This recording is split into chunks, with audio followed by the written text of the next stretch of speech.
اهلا وسهلا بيكم. معاكم محمد عبلة. النهارده عايز اتكلم على موضوع باسم شنطة المخترع. واللي اقصده هنا الشنطة اللي احنا بنشيلها على ظهرنا، شنطة زي شنطة المدرسة، زي شنطة النادي. كويس. الموضوع ده هو يعني ايه، هو غريب شوية، لكن انا شايفه اللي هو لا، مهم بجد، بجد مهم، يستاهل احنا نفكر فيه شوية ونعمل فيه وقفة شوية. يمكن انا من فتره، يعني انا ازاي دخلت وجبت شنطه وبقى معايا شنطه على طول، معايا شنطه على ظهري. ده امتى دخلت في الموضوع ده؟ لما انا كنت زمان في وقت الدراسه، وقت الكليه، وكنت بشتغل. كويس. فكنت اوقات مثلا يجي لي فكره اختراع، عايز اعمل حاجه. فكنت محتاج مثلا ايه، فجاه، اصل انت ممكن فجاه تلاقي فكره جت في دماغك، محتاج مثلا ورقه وقلم، محتاج حاجه ترسم بيها، محتاج تدون حاجه. فتلاقي فجاه كده انت عندك حاجه بس انت مش عارف تعمل ايه. خلاص، لما اروح هبقى اشوفها، او لما بتنسى. انا بنسى، انا في حاجات بكتبها، انا في افكار او حلول لاختراعات لو ما كتبتهاش بنساها وبفكر من جديد. تخيل يعني انا ممكن عندي مشكله في اختراع، طبعا وانا شغال بعمل براءات اختراع بلاقي في افكار فيها مشاكل انا بحلها. كويس. لو ما كتبتش الحل ارجع تاني افكر من اول وجديد لان انا نسيت بالكامل. كويس. بدات الاول ان انا ادون كده افكار في ورق. كويس. انا عندي ورق كتير، عندي ورق كتير قوي يعني. بعد كده بدات افكر بشكل تاني، اللي انا ساعتها ايه، طب ما انا عايز مثلا افتح حاجه على السوشيال ميديا، يعني اشوف مواقع. كان ساعتها انا لسه بتكلم على فكره فتره، لسه في البدايه خالص، كان اللابتوب بيجي مستعمل، ما كانش فيه لابتوب جديد عشان تجيبه استعمال خارج من امريكا ولا حاجه. فساعتها قلت لا، طب ما انا مهم ان انا اجيب لاب، لان انا برضو في اي وقت متاح عندي وقت، جات لي فكره عايز اعمل حاجه، برضو اقدر اللي انا اعمل، اقدر اللي انا اقرا كتاب مثلا في وقت فراغ. اصل انا ما اعرفش بصراحه امتى هكون فاضي، وامتى هيكون مزاجي رايق، وامتى هيكون عندي سعاده اتعلم مثلا يعني. كويس. فما ضيعش فرصه. من وقت ما انا شلت شنطه على ظهري وفيها لاب، انا بحلف بالله انا تقريبا ما فيش يوم تشوفني ماشي من غير شنطه. يعني انا الا شنطه، ده انا شنطه الجيم كنت اوقات اخد فيها اللاب، لو كنت مثلا اوقات مثلا جيم قريب مني او حاجه، او يعني في حته ما مثلا. في اوقات كده كنت اخد معايا شنطه اللاب، اخد معايا اللاب بجد. يعني تخيلوا انا ومعايا ورق ومعايا كل حاجه، لاني ما اعرفش ممكن افكر فين، افكر امتى. اي وقت تجيلي فرصه او تجيلي معلومه او فكره مش بسيبها. والله العظيم انا عملت كده. ممكن حد يقول لي يعني مش قوي، ما انا ده وصلني، والله ده اللي ادالي افكار واختراعات اقدر افكر وابتكرها واشتغل فيها واتعلم. هو ده الوقت الفراغ اللي هو يعتبر بالنسبه لناس كتيره ملهوش لازمه، الفاضي اللي ملهوش اي لازمه، اللي احنا مش بنستخدمه في اي حاجه. هو الوقت اللي استفدت منه. كل سفرياتي لازم يكون معايا شنطه، وبطلع الطياره ومعايا شنطه فيها اللاب، فيها الورق والقلم والستاند. ده تقريبا معايا بقاله مثلا 15 سنه ما شاء الله عايش يعني، ربنا يديله الصحه. كويس. والورق الابيض انا هو ده اكتر حاجه. ولازم يبقى معايا قلم، ما بحب ارسم لازم معايا قلم سنون رفيع، ارفع حاجه كمان صعب، يعني حد صعب يستخدمه، السيراميك اتكسر، بس انا يعني ايدي دقيقه شويه. وقلم جاف يمكن احتاج اكتب. ممكن معايا الوان كمان، يعني اوقات كتير يكون معايا الوان. آه، الشنطه بتدل عليك. انا عايز اقول والله، قابلت مره حد خبره كده، وقابلت ناس كتيره والله، رجال اعمال ومستثمرين، ناس اداريين اقوياء جدا في البيزنس، الاقيه معاه شنطه على ظهره. كويس.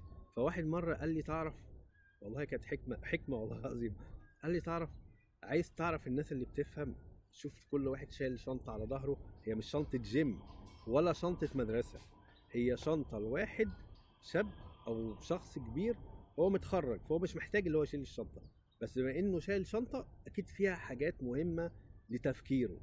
والله فعلا هو كلامه صح.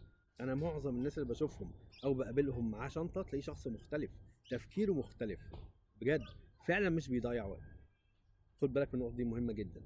انت مش متخيل وقت الفراغ اللي انت بتهدره او اللي بيعدي منك. وانا بقول انا كنت بشتغل وكان عندي دراسه، عندي حاجات كتيره جدا، قعدت اكتب واجي في الصيف فتره الفراغ اللي عندي ابدا اشتغل. وفي اوقات طبعا كنت باجي طبعا على الدراسه وعلى كل حاجه، بس انا افكر وابتكر وكده، دي حاجه لان حاجه بحبها. كويس. فاللي اقصده الشنطه مهم بدايه، عشان انا عارف ناس يقول لي انت عارف احنا عندنا شغل، او في ناس بتفتكر ان انا وضعي مختلف عنهم، انا عندي وقت فراغ كتير فاخترع بقى براحتي. لا، ما والله الموضوع مش كده خالص. يعني الشنطه برضو، انا الشنطه قدامي اهي كويس، فيها طبعا لازم، يعني انا دلوقتي والله من، يعني بقول انا مثلا بقالي اكتر، هنقول مثلا من 25 سنه مثلا ولا اكتر، يعني من بدايه ما انا كنت بدات افكر، كنت بجيب ورق ومعايا كتب في شنطتي، كانت البدايه. بعد كده اللاب والكلام ده بقول من زمان جدا، يعني من بدايتي، بقول مثلا من بدايه ما بدات من سن 15 سنه مثلا كويس، وانا عندي 15 سنه كويس. بعد كده بدأ الموضوع يتطور معايا لحد ما جبت لاب، بعد كده دلوقتي مثلا معايا تاب، وبعد كده جبت تاب تاني، جبت دلوقتي كمبيوتر تاب، وهكذا. احنا بنطور حتى من امكانياتنا. بعد كده بقى في الاول ما كانش في انترنت حتى متاح معانا في اي حته، لازم نقعد مثلا في كافيه او كده. لا دلوقتي طبعا الحمد لله معانا في اي مكان كويس. المهم، اعدادك للشنطه ده حاجه مهمه في حياتك. بتروح المدرسه، بتروح الكليه، بتروح اي حته، انك انت يبقى عندك حاجه مهمه في حياتك اسمها حاجات مخصصة للتفكير. دي حاجة كبيرة جدا، مهمة جدا جدا للمخترع. احنا كمخترعين، وبقول لك بشكل شخصي، تجربة المخترعين كتيرة متميزين. مفيش حد بيروح شغله ودراسته ويرجع بالليل يقعد على مكتب يفكر يخترع. هي مش بمزاجك، خلي بالك، مش بمزاجي افكر واخترع، مش بمزاجك. هو سبحان الله بيجي زي وحي كده، والفكره بتيجي من مشكله، لقيت قدامك حادثه فبتفكر، لقيت قدامك مشكله فبتفكر، لقيت مشكله في الشغل فبتفكر. النقطه اللي انت يكون عندك مساحه لتجميع المعلومات والمعرفه، هي دي النقطه. زي بقول لك انا معايا شنطه، يعني عايز اقول بس اكتر حاجه بستهلكها في حياتي الشنط. انا ممكن ما اشتريش هدوم بس اشتري شنطه كويسه احط فيها. انا ما بشيلش حتى فلوس في جيبي، ودي حاجه امنيا كويسه خلي بالك. وبشيلش شنطه صغيره، عارفين الشنط الصغيره دي؟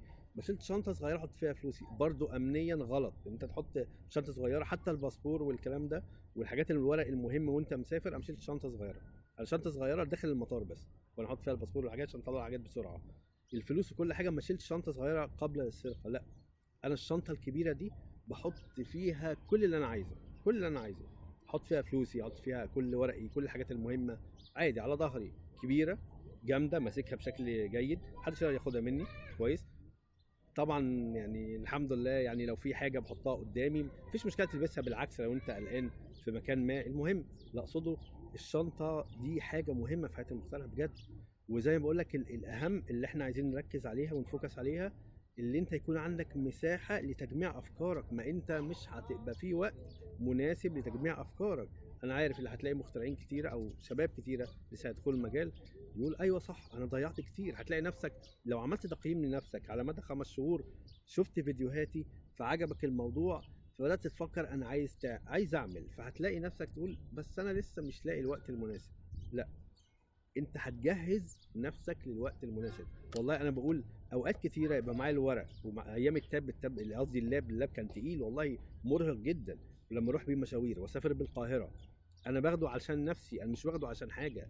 يعني فاهم قصدي؟ عايز اوصل لك رساله، انا كنت برهق نفسي بشيل حاجه تقيله على ظهري. الاتش بي طبعا انتوا عارفين تقيل، عامه حتى الحديث بتاعه تقيل. بشيل حاجه على ظهري وتقيله وممكن متعبه ليا. لكن لا، جيت في مره الاقي مثلا وقت انتظار القطر مثلا، اقعد افتح واشتغل واعمل حاجات واجهز حاجات، اقرا، ما فيش مشكله. معايا الورق ده لازم، لان انا تفكيري اكتر، انا شخصيا بشتغل، بحب ارسم، بعرف ارسم، فبشتغل بالرسم، افكر، اصمم، احب قوي اعمل الموضوع ده. فمعايا ورق وقلم، وزي ما قلت وقلم رصاص، ممكن معايا معايا حاليا هتلاقي معايا جمه والكلام ده. لكن الفكره اللي انا اديت قيمه للتفكير عندي.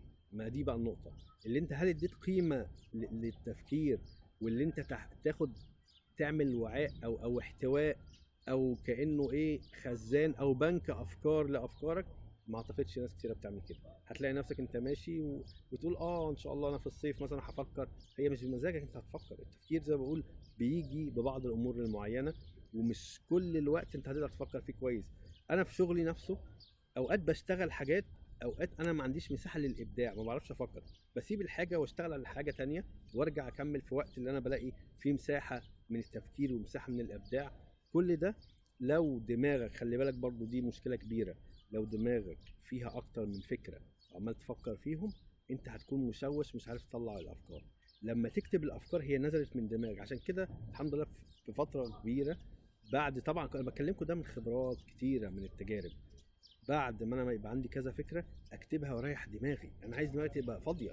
عشان كده الحمد لله مثلا الواحد يروح البيت يعني لما خلاص انا مش هشتغل هنام، اعرف انام، خلاص دماغي رايقه. لو قعدت افكر في 3 4 افكار انا بشوش. يعني تخيل مثلا ان احنا مسكنا تلفزيون وعرضنا عليه 5 6 افلام في نفس الوقت، هل ده تركيز؟ هل حد هيفهم احنا بنقول ايه؟ لا. خلي بالك انت دماغك نفس النظام. ما تفكرش ان انت تحط كذا فكره على بعض وتقول انا ايوه انا عايز اعمل دي، انا هقعد افكر فيها لحد، لا مفيش الكلام ده. دماغك مش بتفكر كده. دماغك هتفصل لما تكتب وترسم. انت شلتها من هنا حطيتها هنا، فبقت قدامك على ارض الواقع. ما انا ممكن اتخيل عربيه بتطير وشكلها انسيابي، بس الواقع اللي هيطلع من دماغي على الورق ده هيختلف. تاني حاجه دماغك هترتاح. فكر ان انت دماغك هترتاح من التفكير اللي هو في الغالب طبعا بيتاثر بالعشوائيه والتفكير اللي هو ممكن يخش ضد بعضه والكلام ده. وممكن تعيش الاحلام في فكره 5 6 شهور سنه كمان لغايه تكتشف الفكره اصلا مش هتنفع. كويس. فنصيحه، عايز تبتدي من الادوات المهمه والله جدا جدا جدا وسبب نجاح. انا اوقات كتيره بشيل الشنطه ومعايا كل الورق، معايا كل حاجه، ما بعملش بيها حاجه. افضل رايح جاي بيها اسبوع ما بعملش اي حاجه، بس مش مشكله. ده سيستم في حياتي. بتيجي الفكره زي ما انا قاعد على فكره. يعني انا مثلا بعمل فيديو كويس، معايا اللاب بتاعي او معايا التاب بتاعي، معايا الادوات بتاعتي. كويس. اوقات مثلا اعمل فيديو بسرعه واقعد اكتب واجهز نفسي على فكره. واوقات العكس، ممكن تلاقيني بجهز فكره اختراع او فكره حاجه وبعد كده ابدا اعمل فيديو. الفيديو على فكره اللي انا عملته هنا في المكان ده في النادي جت صدفه. اللي انا عندي مساحه من الوقت قاعد شويه او عندي وقت فاضي، هي جت صدفه لان معايا الحاجات بتاعتي. فوالله العظيم الموضوع بدا بفكره كده. قلت الله، طب ما انا اصور هنا، ليه اصور في المكتب؟ ما اصور في مكان مفتوح. انا بقعد هنا بريح اعصابي، عاجبني المكان، كان جميل. قلت الله طب ما اجرب. والله جت كده. انا مش قصدي اصور هنا، هي جت صدفه معايا الحاجه بتاعتي وقاعد وقت فراغ كده. قلت الله طب ما اجرب اصور، يمكن الفيديو حلو. لقيت الناس بتقول لي المكان اللي انت فيه ده يعني هم رغم ان انا كنت الاول عايز اقول لهم معلش انا بصور في المكان ده، يعني ده كان وقت فراغ وكده. فلقيت الناس لا بالعكس مستحسنه المكان اللي انا فيه. والمكان طبعا الخضره مفيش، الخضره والبحر والاماكن الطبيعيه مفيش احلى منها يعني. فسبحان الله هي جت سبب خلاني عملت حاجه كويسه.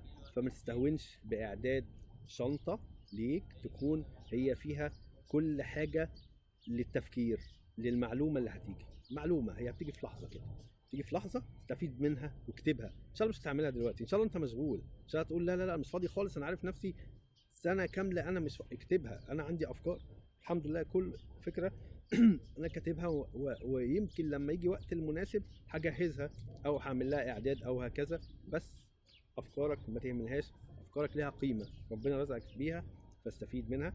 اتمنى يكون الفيديو عجبكم. بشكركم والسلام عليكم ورحمه الله وبركاته.